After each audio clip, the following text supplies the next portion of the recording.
আপনারা শুনছেন radio quarantine Kolkata. একাকী থেকো না অসময়।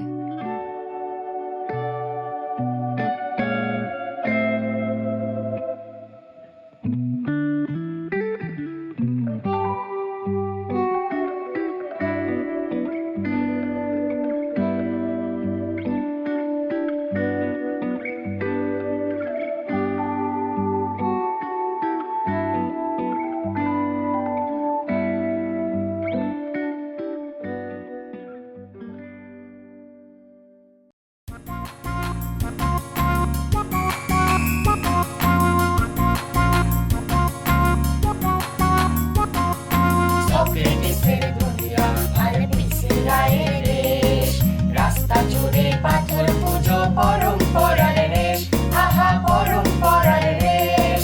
সক্রেটিসের দুনিয়া আর পিছিয়ে রেশ, রাস্তা জুড়ে পাথর পুজো পরম্পরার রেশ, আহা পরম্পরার রেশ।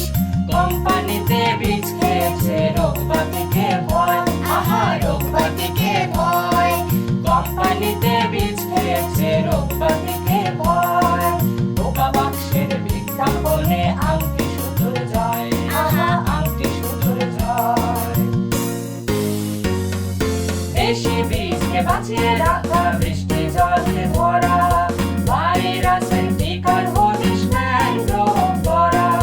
দেশি বীজকে বাঁচিয়ে রাখা, বৃষ্টি জলে ভরা, ভাইরাসের টিকার হদিশ নেন রোগ ভরা।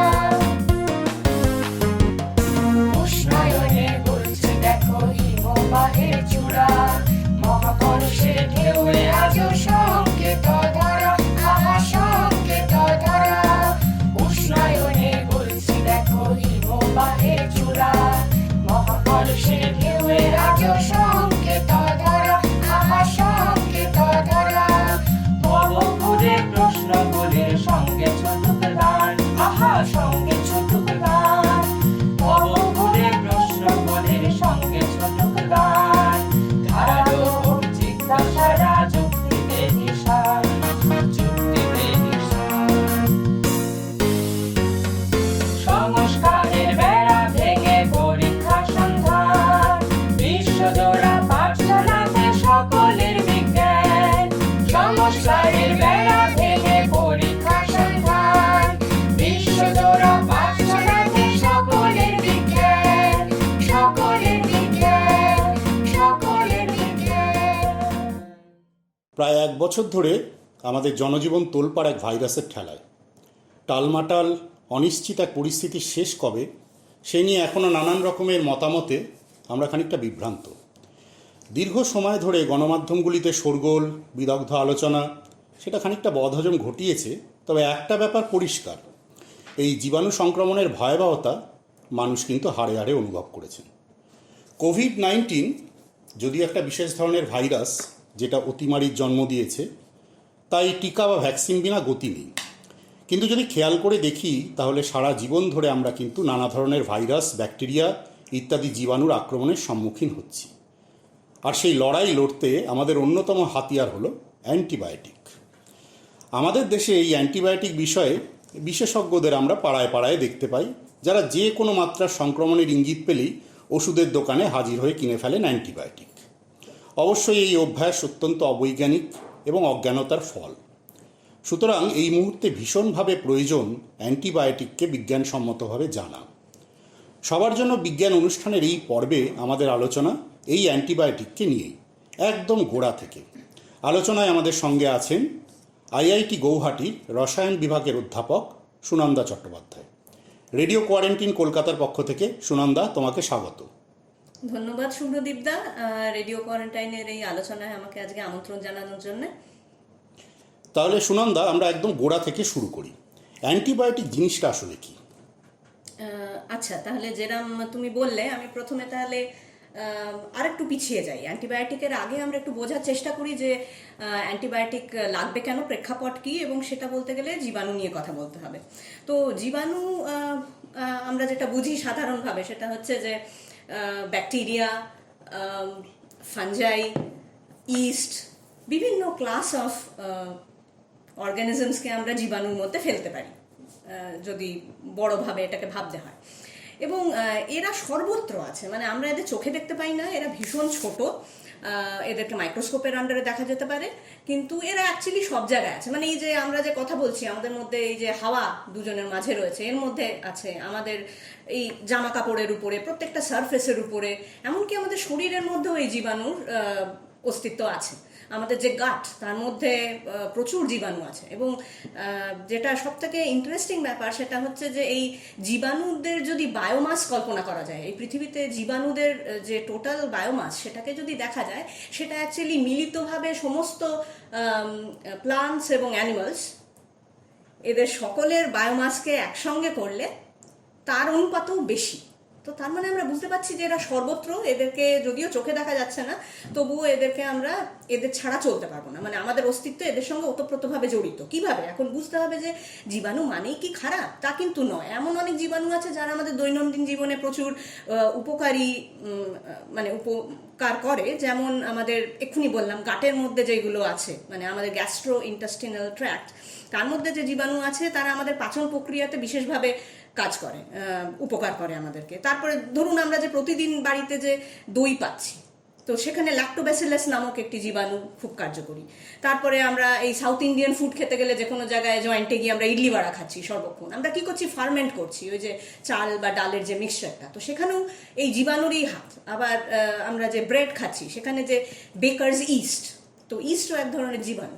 তো তার মানে জীবাণু কিন্তু আছে, তাদের মধ্যে অনেকে আমাদের কোনোভাবে ক্ষতিও করছে না, হার্মলেস, তাদেরকে আমরা পাত্তা দিচ্ছি না। কিন্তু আবার তাদের মধ্যে এমন কেউ আছে, কিছু কিছু প্রজাতির জীবাণু আছে বিশেষভাবে, যারা হচ্ছে খুব ডেঞ্জারাস। যেমন ধরুন আমরা এই অসুখগুলোর নাম ছোটবেলা থেকেই জেনে এসেছি, যেমন tuberculosis, pneumonia, typhoid, cholera, diphtheria, meningitis, মানে নেম দেম, মানে প্রচুর আছে। এবং এর সব কিছুর পিছনেই কিন্তু এই আবার জীবাণুরই কাজ, হাত। তো অতএব এদেরকে বোঝা বা এদের বিরুদ্ধে কি করা যেতে পারে, এটা একটা বিশেষ ভাবনা চিন্তার জায়গা। তো এই সূত্রেই প্রথম অ্যান্টিবায়োটিক খুব অকস্মাৎভাবেই স্যার আলেকজান্ডার ফ্লেমিং 1928 সালে লন্ডনে আবিষ্কার করেন, এবং পরবর্তীকালে উনি নোবেল প্রাইজও পান এই আবিষ্কারের জন্য 1945 সালে। তো প্রথমে এই পেনিসিলিন নামক যে ফার্স্ট অ্যান্টিবায়োটিক, তো এইটা পাওয়া গিয়েছিল পেনিসিলিয়াম নামক একটি ব্যাকটেরিয়া থেকে। এবং প্রথমে যখন শুরু হয় এই নিয়ে পড়াশুনো বা চর্চা, তখন কিন্তু এই যে এই ব্যাকটেরিয়া, মানে যে ন্যাচারাল সোর্স যেটা ওই পেনিসিলিনকে প্রডিউস করছে, এই যে ব্যাকটেরিয়া, সেইখান থেকেই কিন্তু এটাকে আইসোলেট করা হতো। ওখান থেকেই আমরা পেতাম প্রথমে অ্যান্টিবায়োটিক্স। কিন্তু তারপরেই চলে এলো, আপনি যদি সালটা দেখেন, ওটা 1928 সালের কথা বলছি, তারপরেই শুরু হলো সেকেন্ড ওয়ার্ল্ড ওয়ার, দ্বিতীয় বিশ্বযুদ্ধ। এবং সেইখানে মানুষ বুঝলো যে এই অ্যান্টিবায়োটিকের কাজ শুধু কিন্তু ওই গবেষণাগারে নয়, মানে তার একটা বিশাল সামাজিক একটা রোল আছে। মানে যেমন ধরুন আজকের দিনেও আপনি যদি ভাবেন, মানে আমরা এই যে বিভিন্ন রকম মেডিকেল প্রক্রিয়াতে যাই, সার্জারি, অর্গান ট্রান্সপ্লান্ট, কেমোথেরাপি, এই প্রত্যেকটার সঙ্গেই কিন্তু অ্যান্টিবায়োটিকের যে সাপোর্টটা, সেটা কিন্তু প্রচণ্ডভাবে দরকার। মানে একমাত্র এরামই নয় যে অ্যান্টিবায়োটিক কোনো একটি অসুখ হলেই আমাকে নিতে হবে, এরাম নয়। মানে এই যে রুটিন স্ট্যান্ডার্ড প্রসিডিয়ারের কথা বললাম, যেগুলো আমরা আজকে দিনে সবসময় ব্যবহার করি, খুব মানে আকছার ব্যবহার করছি, তাদের সব কিছুতেই কিন্তু অ্যান্টিবায়োটিকের সাপোর্টটা লাগছে। তো কাজেই অ্যান্টিবায়োটিককে বাদ দিয়ে আমরা চলতে পারবো না। এবং এটা বোঝার পরে ওই দ্বিতীয় মহাযুদ্ধের পরেই হঠাৎ করে সমস্ত পৃথিবী জুড়ে একটা এই অ্যান্টিবায়োটিক রিসার্চ নিয়ে খুব জোরদারভাবে মানুষ চেষ্টা করেছে। এবং ইতিহাস দেখতে গেলে দেখা যাবে যে 1980 দশক অবধি বেশ চটপট করে অনেকগুলো ক্লাস অফ অ্যান্টিবায়োটিক অ্যাকচুয়ালি বাজারে এসেছে। তো এই আর কি, মানে এবং সেখান থেকেই অ্যান্টিবায়োটিক আমাদের জীবনের সঙ্গে এরকমভাবে জড়িয়ে গেছে। তো এই অ্যান্টিবায়োটিকটা কাজ করে কিভাবে, এর বিজ্ঞানটা আসলে কি? তো এখন এই অ্যান্টিবায়োটিকের মানে কি, অ্যান্টিবায়োটিক যদি আমাকে বোঝাতে হয় বা যদি জিজ্ঞাসা করো সুব্রতা যে কি, প্রথমেই এটাই বলতে হবে যে এটা এক ধরনের রাসায়নিক, যেটা এই যে জীবাণু, এখন আমি অ্যান্টিবায়োটিক হচ্ছে ব্যাকটেরিয়ার এগেনস্টে কাজ করে। আমি যদি অ্যান্টি মাইক্রোবিয়াল এজেন্ট বলি, তাহলে আমি এই যে মাইক্রোবস বা সমস্ত জীবাণুর কথা বলছি। তো এখন আমরা ধরুন অনলি ব্যাকটেরিয়ার ব্যাপারেই কথা বলি, অ্যান্টিবায়োটিক্সটা আমরা যেহেতু সবাই জানি। তো এরা কি করে, এরা যে ওদের যে জীবাণুর বিরুদ্ধে ওকে কাজ করতে হবে, সেই জীবাণুর মধ্যে এমন কোনো প্রোটিন বলুন বা এমন কোনো বিশেষ পাথওয়ে, মানে সেলিউলার পাথওয়ে, মানে একটা জীবাণুকে যদি বাঁচতে হয় তাহলে তার মধ্যে অনেক ধরনের প্রসেসেস, মানে বায়োলজিক্যাল প্রসেসেস হতে থাকে। তো এইবারে এই যে রাসায়নিকগুলো, এরা এই বিভিন্ন রকমের যে প্রক্রিয়া বা বিভিন্ন ধরনের যে মলিকিউলস ইনসাইড দ্যাট অর্গানিজম, ওই জীবাণুর মধ্যে এমন কোনো টার্গেট খুঁজে বার করে।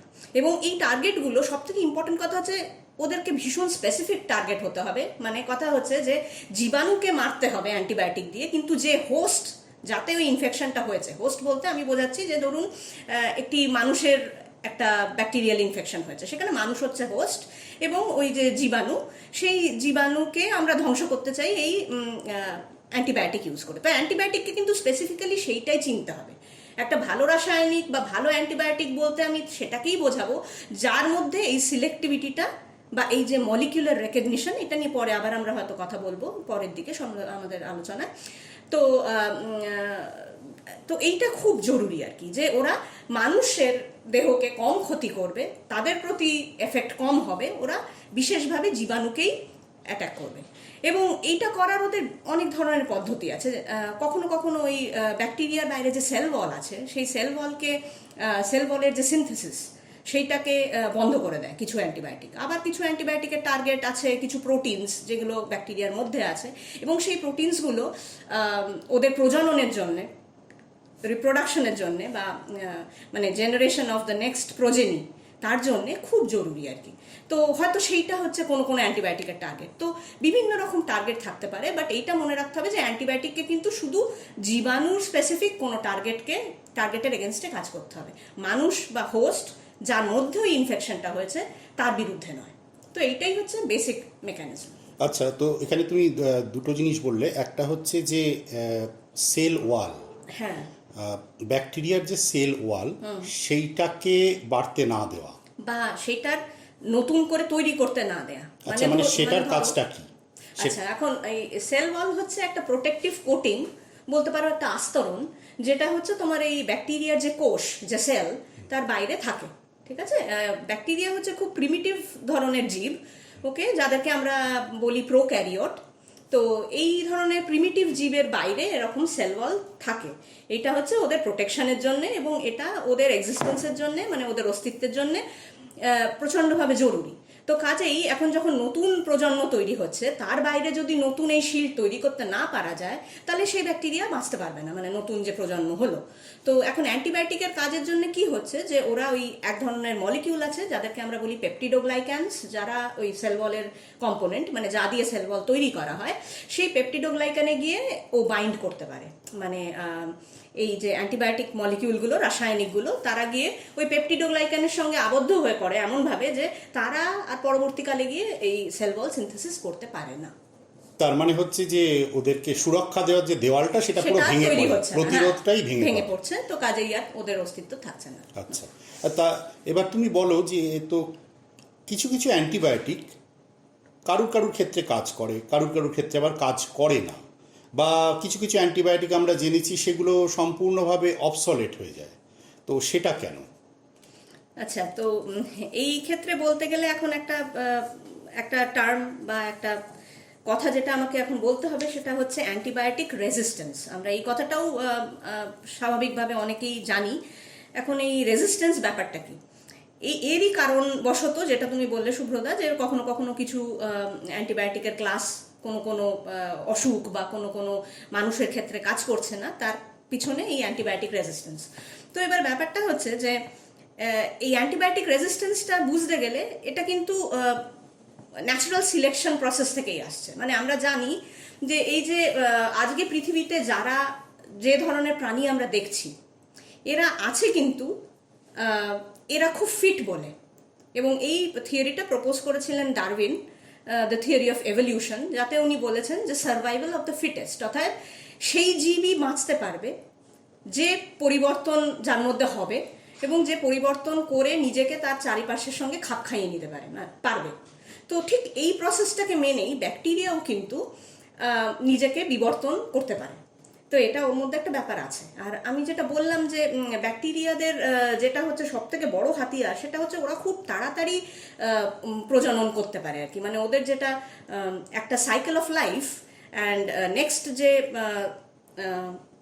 জেনারেশনকে রিপ্রোডিউস করা, এই টাইমটা খুব ছোট। তো তার জন্যে ওরা কিন্তু সর্বক্ষণই নিজেদের, মানে ওদের কাজই এইটা যে নিজেদেরকে মাল্টিপ্লাই করা। একটা ব্যাকটেরিয়া থাকলে কয়েক ঘন্টার মধ্যে সেখানে একটা টোটাল কলোনি গ্রো করে যেতে পারে। মানে এটাই হচ্ছে ওদের সব থেকে বড় সার্ভাইভাল স্ট্র্যাটেজি বলতে পারো। আর এইটা করতে গিয়ে যেটা হয় সেটা হচ্ছে এই যে বারবার করে ও একই প্রোটিন তৈরি করছে, ওর নিজের নতুন ডিএনএ তৈরি করছে এবং সেখান থেকে আবার নেক্সট প্রোজেনি তৈরি করছে। তো এই যে প্রসেসটা, তার মধ্যে কিন্তু একটা এরার ফ্যাক্টর থাকে, মানে তার মধ্যে একটা ভুল হওয়ার একটা চান্স থাকে। এটা কিন্তু নেচারেরই একটা ল। এবং এইটা ব্যাকটেরিয়াদের ক্ষেত্রে এই যে চান্স অফ এরার, এটা কিন্তু অনেক বেশি কম্পেয়ার টু হিউম্যানস। আমরা হিউম্যানসরা মানে বা যারা একটু বিবর্তনে যদি ভাবতে হয়, মানে একটু অ্যাডভান্সড অর্গানিজম যারা আমরা, তাদের কিন্তু এই যে এই chance of error during the reproduction এটা অনেক কম হয়, ঠিক আছে।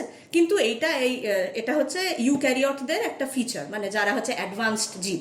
কিন্তু এখন যখন আমরা এই জীবাণুদের কথা বলছি এবং বললাম যে তারা খুব প্রিমিটিভ, ওদের ক্ষেত্রে কিন্তু এই যে ভুল হওয়ার মাত্রাটা অনেক বেশি।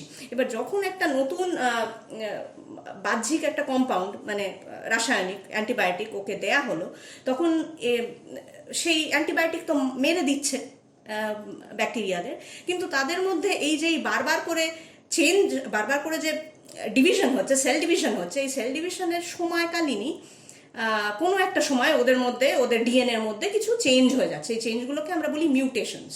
অ্যান্ড এই মিউটেশনসগুলো হয়ে গেলে ওরা কিন্তু এই যে কম্পাউন্ডটা বা যে অ্যান্টিবায়োটিকটা ওদেরকে মারছে, তাদের এগেনস্টে ওরা আর এফেক্টিভ থাকছে না। মানে ওরা সেই অ্যান্টিবায়োটিকটার প্রেজেন্সে এরপরে কিন্তু আর মরে যাচ্ছে না।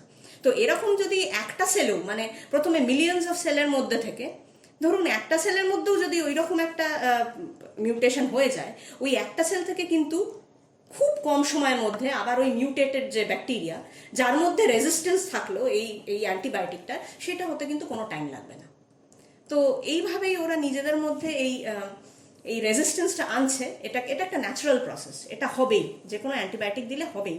তো সেই কারণে মানে যে কোনো ওষুধ, তার এগেনস্টে রেজিস্ট্যান্স কিন্তু ডেভেলপ করবেই। It's a matter of time. কোনো ওষুধের ক্ষেত্রে তাড়াতাড়ি হয়, কোনো ওষুধের ক্ষেত্রে দেরিতে হয়, কিন্তু it's a natural selection process. এরমভাবে আমরা এই যে সুপার বাগ এরা হয়, এরা কি হয়, এরা হচ্ছে যেমন আমরা কিছু এরকম ব্যাকটেরিয়ার কথা জানি, যেমন মেথিসিলিন রেজিস্ট্যান্ট স্ট্যাফাইলোকক্কাস অরিয়াস, এদেরকে বলে MRSA। তো এরা হচ্ছে মেথিসিলিন নামক যে অ্যান্টিবায়োটিক, তাদের রেজিস্ট্যান্ট। আর এরা নানান ধরনের অসুখ ক্রিয়েট করতে পারে, স্ট্যাফাইলোকক্কাস অরিয়াস, যেমন স্কিন ইনফেকশন থেকে, মানে চামড়ার ইনফেকশন থেকে শুরু করে বিভিন্ন ডেডলি আরো অনেক মারাত্মক অসুখের মধ্যেও এদের হাত আছে। কিন্তু এদের মধ্যে যেটা এই রেজিস্ট্যান্স গ্রো করেছে, মানে তৈরি হয়েছে, তার ফলে এরা কি করতে পারে, যে বিটা ল্যাকটাম জাতীয় যে অ্যান্টিবায়োটিক্স, মানে আমাদের পেনিসিলিন ফ্যামিলির যে অ্যান্টিবায়োটিক্স, তাদের এগেনস্টে এরা কমপ্লিটলি রেজিস্ট্যান্ট। ওই ওষুধ দিয়ে আর পেনিসিলিন দিয়ে এখন আর এই মেথিসিলিন রেজিস্ট্যান্ট স্ট্যাফাইলোকক্কাস অরিয়াস মারা যাবে না। তো তার মানে এরা হচ্ছে এক ধরনের সুপার বাগ, মানে দে আর অ্যাডভান্সড। মানে প্রথম যেরকম ছিল স্ট্যাফাইলোকক্কাস অরিয়াস, সেটা এখন রেজিস্ট্যান্স গ্রো করে গেছে এই বিশেষ অ্যান্টিবায়োটিকের বিরুদ্ধে। সালমোনেলা নামের আরেকটি প্রজাতির ব্যাকটেরিয়ার কথা বলি। এরা আবার এক ধরনের এনজাইম তৈরি করতে পারে, যারা হচ্ছে বিটা ল্যাকটামেজ, মানে যারা হচ্ছে এই যে বিটা ল্যাকটাম অ্যান্টিবায়োটিক্স, মানে পেনিসিলিন, মেথিসিলিন, অক্সিসিলিন, এই ক্লাস অফ কম্পাউন্ডসকে ভেঙে দিতে পারে, মানে নষ্ট করে দিতে পারে। তো কাজেই তারা আর কার্যকরী থাকছে না এই স্যালমোনেলার ক্ষেত্রেও। তো তাদের মধ্যেও এই রেজিস্ট্যান্স এসে গেছে। তো কাজেই মানে এই কারণেই আমরা, যেটা তুমি জিজ্ঞেস করলে শুভ্রদা, যে কেন কিছু ক্লাস অফ অ্যান্টিবায়োটিক্স কাজ করতে পারছে না, তার পিছনে এই রেজিস্ট্যান্সেরই হাত। আচ্ছা, আর মানে মানুষের ব্যবহার, অ্যান্টিবায়োটিকের ব্যবহার, সেটা কি কোনো ফ্যাক্টর হয় এই অ্যান্টিবায়োটিক কাজ না করার ক্ষেত্রে? একদম মানে এতক্ষণ আমি যেটা বললাম সেটা হচ্ছে ন্যাচারাল ভাবে কিভাবে রেজিস্ট্যান্স তৈরি হতে পারে, কিন্তু এর মধ্যে আমাদের মানুষেরও অনেক হাত আছে।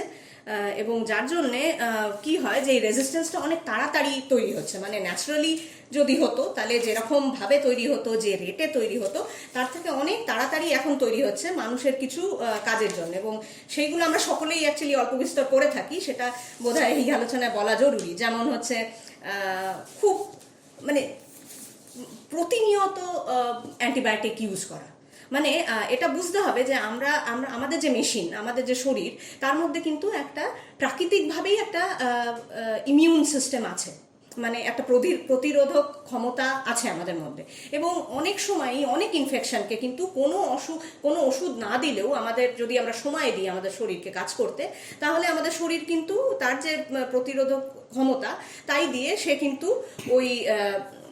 ওই ইনফেকশনকে সে লড়তে পারে বা আমরা ঠিক হয়ে যেতে পারি। কিন্তু আমরা সেটার জন্য অপেক্ষা করছি না। আমাদের অসুখ হলে বা যে কোনো মানে অল্প বিস্তর কিছু হলেও আমরা চট করে চলে যাচ্ছি ডাক্তারবাবুর কাছে, এবং সেখানেও বিভিন্ন কারণে অনেক সময় তাড়াহুড়ো বা সময় নেই বা যেমনই যাই বলুন, এসব বিভিন্ন কারণে আর কি আমাদেরকে অ্যান্টিবায়োটিক দিয়ে দেওয়া হচ্ছে, যাতে করে কিনা আমাদের ইমিউন সিস্টেমকে কাজ করতেই দেওয়া হচ্ছে না, এবং খুব মানে সাধারণ ইনফেকশন বা সাধারণ জীবাণুর এগেনস্টেও আমরা অ্যান্টিবায়োটিক ইউজ করছি, যেটা না করলেও চলতো। তাহলে এই করে আমরা কি করছি যে সেই জীবাণুগুলো যাদের রেজিস্ট্যান্স ডেভেলপ করার দরকার নেই, আমরা যেন তাদেরকে ঠেলে দিচ্ছি যে তোমরা ডেভেলপ করো, মানে করতোই, কিন্তু তাদেরকে এই মুহূর্তেই আর কি এক্সপোজ না করলেও হতো ওই অ্যান্টিবায়োটিকগুলোতে। হ্যাঁ, আমরা সেটা করছি। তারপরে অনেক সময় কি হয় যে মানে প্রথম দিকে অ্যান্টিবায়োটিক ব্যবহার করলেও প্রথম দিকে একটুখানি প্রাক্তন বা পুরোনো টাইপের অ্যান্টিবায়োটিক দিয়ে শুরু করা উচিত, বা লেস ইম্পর্টেন্ট, বা কেমন বলবো, মানে যেগুলোর পোটেনশিয়াল কম, মানে যারা একটু উইক অ্যান্টিবায়োটিক, সেরকম অ্যান্টিবায়োটিক দিয়ে শুরু করা উচিত। কারণ হতেই পারে যে জীবাণু তাতেই হয়তো মরে গেল, আমাদের দরকার পড়লো না খুব হাইয়ার এন্ড বা সব থেকে স্ট্রং যে অ্যান্টিবায়োটিক সেটা দেওয়ার। কিন্তু আমি যদি প্রথমেই স্ট্রং অ্যান্টিবায়োটিক দিয়ে আমার ট্রিটমেন্ট শুরু করি, তাহলে আর কোনো জায়গা থাকছে না যে যেখানে পরবর্তীকালে আর কোনো নতুন অ্যাডভান্সড অ্যান্টিবায়োটিক আমি ইউজ করতে পারবো। তো এটাও স্টেপ ওয়াইজ করা উচিত, মানে প্রথমে অ্যান্টিবায়োটিক খেলেও একটু লো ডোজে বা কম কার্যকারী, যেগুলো উইক, এই ধরনের অ্যান্টিবায়োটিক দেওয়া দরকার। আর তারপরে আরেকটা ব্যাপার হচ্ছে যে আজকালকার দিনে এই যে আমরা দেখছি যে আমরা এগ্রিকালচারে মানে কৃষিতে বা যেখানে আমরা আমাদের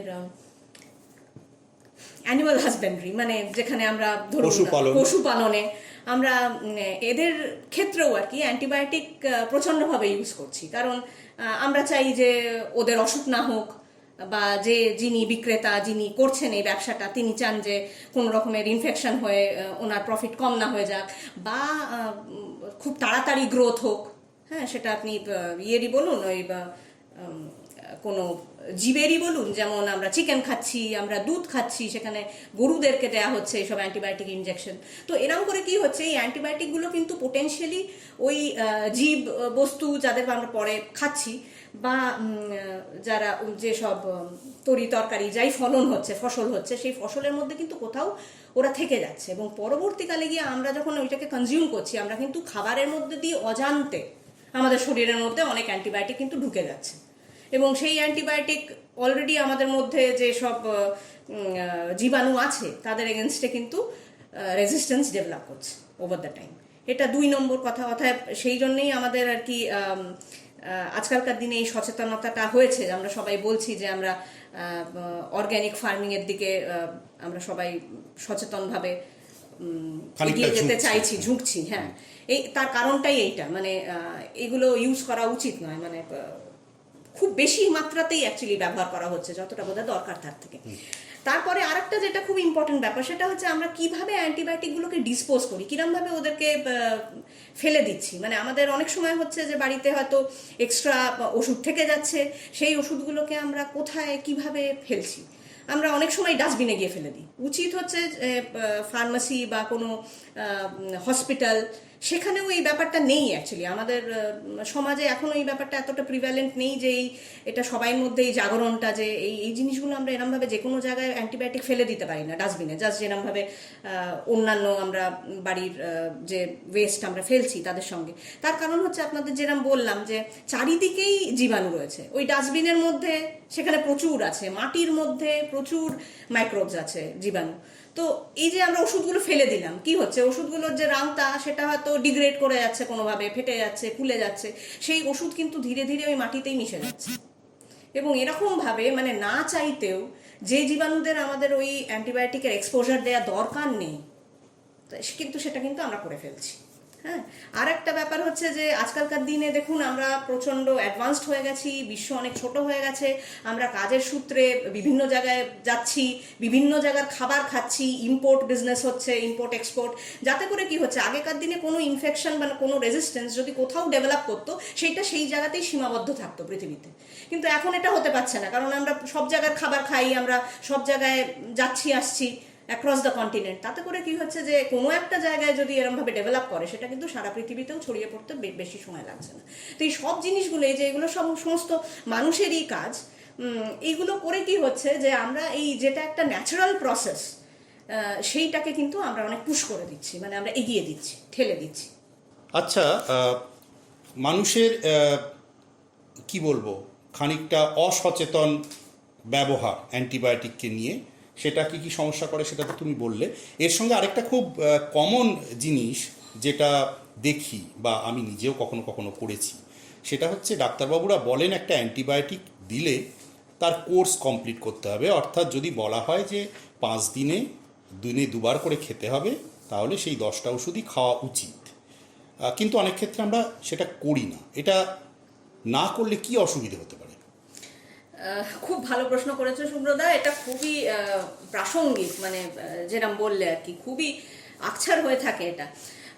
তো যেটা হচ্ছে যে ওষুধটা যখন আমরা স্টার্ট করছি তখন প্রথমেই জীবাণুরা একটু কাহিল হয়ে পড়ছে, কাহিল হয়ে পড়ার জন্যে তাদের যে ইনফেকশনের যে মাত্রাটা সেটা একটু কমে আসছে, ওরা একটু নির্জীব হয়ে পড়ায়। তো তাতে করে আমরা ধরো জ্বরের জন্য গিয়েছি, তো দেখতে পাচ্ছি একটু টেম্পারেচারটা কমে আসছে, মানে আমরা একটু চাঙ্গা বোধ করছি, আমরা অত কাহিল বোধ করছি না, অত ক্লান্ত লাগছে না, মানে একটা সাড়া পাচ্ছি ভিতর থেকে। তখন আমাদের মনে হয় যে আমরা এই তো বাহ ঠিক হয়ে গেলাম, মানে যার জন্যে প্রাইমারিলি আমরা গিয়েছিলাম, হয়তো জ্বর হয়েছিল, তো তখনই মনে হচ্ছে বাকি আর শুধু শুধু এই ওষুধগুলো আমি খাবো কেন। কিন্তু আসলে ব্যাপারটা হচ্ছে ভিতরে তখনও যতটা ডোজ দরকার ওইটাকে মারার জন্যে, এটা খুব ইম্পর্টেন্ট এবং অনেক ভেবেচিন্তেই ডোজটা কিন্তু ঠিক করা হয়। একটা ওষুধের ডোজ কিন্তু খুব ভেবেচিন্তে ঠিক করা হয়, সেই জন্যই বাচ্চাদের ওষুধের একটা পার্টিকুলার ডোজ হয়, বড়দের ওষুধের একটা ডোজ হয়, কারণ ডোজ যদি কম হয় তাহলে জীবাণুর এগেনস্টে কিন্তু কমপ্লিট কাজ হবে না। যেরকম বললাম যে জীবাণু নির্জীব হয়ে গেছে কিন্তু তারা কিন্তু পুরোপুরি মরেনি। তো তাতে করে কি হবে, ওই মুহূর্তে যদি ওই ড্রাগটাকে নিয়ে নেওয়া হয়, মানে দেয়া বন্ধ করে দেওয়া হয়, তাহলে যেটা হবে যে ওই জায়গা থেকেই কিন্তু ওদের মধ্যে রেজিস্ট্যান্স ডেভেলপ করে যাওয়ার একটা চান্স থাকছে। ওরা যখন ফিরে আসবে ওই ওষুধটা বন্ধ করে দিলে সেটা কিন্তু অনেক বেশি ওরা পরাক্রমী হবে আর কি, মানে ওদের মধ্যে অনেক বেশি ভাইটালিটি, স্ট্রেংথ, রেজিস্ট্যান্স ডেভেলপ করে যাবে, এরকম একটা ব্যাপার দাঁড়াবে। তো কাজেই এটা খুব একটা মুশকিলের জায়গা।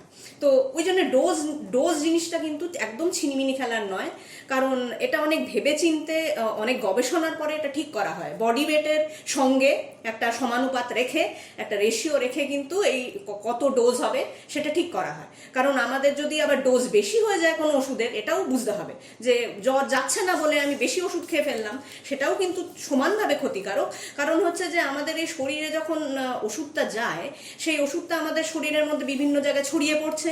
যেই জায়গাটায় কাজ করতে হবে, যেটা টার্গেট জায়গা, যেখানে ইনফেকশন হয়েছে বা যেখানটায় মাইক্রোবসগুলো আছে সেখানে ছড়িয়ে পড়ছে, বিভিন্ন জায়গাতে কিন্তু ছড়িয়ে পড়ছে। এবং আমাদের শরীরের মধ্যে লিভার যে অর্গানের কথা আমরা জানি, সে কিন্তু এই টোটাল ডিস্ট্রিবিউশন প্রসেসের মধ্যে কিন্তু তার একটা বিশেষ রোল আছে। মানে লিভারের কাজ হচ্ছে শরীরের মধ্যে কোনো টক্সিক মেটেরিয়ালকে ডিটেক্ট করা এবং তাকে এলিমিনেট করার চেষ্টা করা। তো তো আমাদের এই ওষুধগুলোকে কিন্তু শরীর এমনিতেই ওটাকে টক্সিক জিনিস হিসেবেই বুঝছে, মানে শরীরের কাছে কিন্তু ওটা একটা ফরেন পার্টিকেল। আমি যদি বেশি ডোজের ওষুধ খাই তাহলে আমাদের লিভারের উপর চাপ পড়বে এবং লিভার সেটা চেষ্টা করবে কিডনি দিয়ে সেটাকে শরীর থেকে নিষ্ক্রমণ করতে, এক্সিট করিয়ে দিতে, এক্সক্রিশন করিয়ে দিতে, কিডনির উপরেও চাপ পড়বে। এবং সেই মেটাবোলাইটসগুলো, মানে এই যে ওষুধগুলো যখন শরীর ভেঙে ফেলছে মেটাবলিজম দিয়ে, ঠিক আছে, সেইগুলো যখন যদি আমাদের শরীরের মধ্যে থেকে যায় তাহলে তার জন্য কিন্তু একটা টক্সিসিটি ডেভেলপ করতে পারে ওই ওষুধের থেকে। সেই জন্য ডোজটা খুবই ইম্পর্টেন্ট ব্যাপার। কম খেলে যেরকম ক্ষতি হবে, মাঝপথে ছেড়ে দিলে যেরকম আমাদের জীবাণুদেরকে আমরা কম কাহিল, মানে খানিকটা কাহিল করে ছেড়ে দিলাম, সেইটাও যেমন বিপজ্জনক, আবার বেশি খাওয়াটাও কিন্তু বিপজ্জনক। অর্থাৎ কোনোভাবেই ডাক্তারের যেরকম বলা বা যেটা প্রেসক্রাইব সেটাকে সবসময় ফলো করে চলা উচিত, অন্যথা করাটা খুবই বিবেচনাহীন হবে আর কি। তো দুটো ব্যাপার জানা গেল, একটা হচ্ছে যে মানুষের ব্যবহার, আবার অন্যদিকে যেটা তুমি বললে যে প্রাকৃতিক নিয়মেই জীবাণুগুলো মিউটেট করে, অর্থাৎ তাদের প্রকৃতিগত পরিবর্তন আসে, তার ফলে তারা প্রতি মুহূর্তে একটা অ্যান্টিবায়োটিক দিলেও তারা নিজেদেরকে পরিবর্তন করে সংক্রমণের ধরন ধারণটাকেও বদলে ফেলে।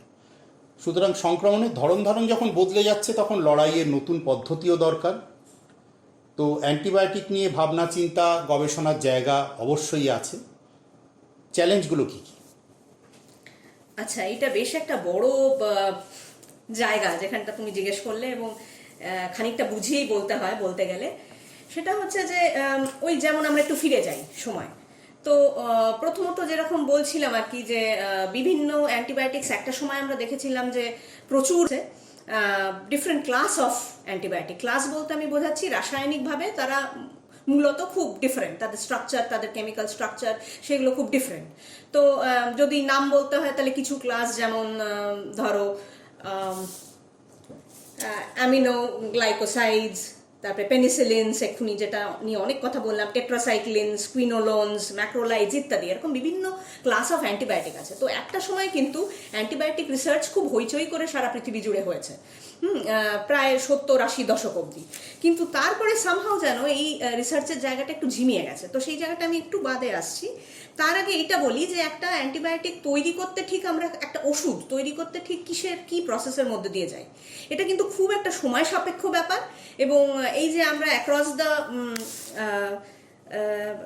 দ্য টেবল ফার্মাসিতে গিয়ে বললাম যে অমুক ওষুধটা আমায় দিন প্লিজ, আমাকে দিয়ে দিলেন, এই হাতে পাওয়াটা যতটা সহজ, এটাকে বানানো এবং তার পিছনের যে গল্পটা সেটা কিন্তু খুব লম্বা। এবং সেটা কিভাবে হয়, তো প্রথমত যারা বৈজ্ঞানিক তারা প্রথমে এটা বোঝার চেষ্টা করেন যে একটা পার্টিকুলার জীবাণুর বিরুদ্ধে যদি আমাকে যুদ্ধ করতে হয় সেখানে টার্গেট কি হতে পারে, টার্গেট খুঁজে বার করা। তো আগেই বলেছি যে এমন টার্গেট খুঁজতে হবে যেটা শুধু জীবাণুর বিরুদ্ধেই, যেটা জীবাণুর মধ্যে আছে মানুষের মধ্যে নেই। এখানে মানুষের কথাই বলছি, কারণ বা ধরুন আমি যদি অন্য জীবের কথাও বলি, হোস্টের মধ্যে নেই কিন্তু ওই মাইক্রোবের মধ্যে আছে। তো এরকম টার্গেট প্রথমে সিলেক্ট করতে হবে এবং সেই টার্গেটে বাইন্ড করতে পারে বা সেই টার্গেটকে স্পেসিফিক্যালি অ্যাটাক করতে পারে এরকম মলিকিউল তার এগেনস্টে বানাতে হবে। তো তাহলে সেইটার পদ্ধতি কি? তো প্রথমে এটা করা যেতে পারে কম্পিউটারে, মানে ইনসিলিকো বলি আমরা যেটাকে। তো বৈজ্ঞানিকেরা প্রথমে বাইন্ডিং স্টাডি করবেন কম্পিউটারের মাধ্যমে, বা সেখানে বাইন্ড করলে সেটার কি এনার্জি ফ্যাক্টর, মানে কেন কোনো মলিকিউলের সঙ্গে অন্য মলিকিউলটা বাইন্ড করবে, এই যে মলিকিউলের রেকগনিশন, আগেও এই কথাটা বলেছি, মানে একটা মলিকিউলের বা একটা রাসায়নিকের আর একটা রাসায়নিককে চেনা, মানে খানিকটা বলতে পারেন আমাদের মানুষের মধ্যে যেরকম আমাদের এক একটা মানুষকে দেখলে তার প্রতি আমাদের এক এক রকম অনুভূতি জাগে মনের মধ্যে, বা তার প্রতি আমার একটা অন্যরকম ফিলিং হয়, একটা সম্পর্ক অন্য, প্রতিটা মানুষের সঙ্গে কিন্তু সেটা আলাদা এবং সেটা খুব স্পেসিফিক। যে কোনো দুটো লোকের মধ্যে কিন্তু খুব স্পেসিফিক ইন্টারাকশন আছে, সেটা কিন্তু আর একটা লোকের সঙ্গে অন্যরকম।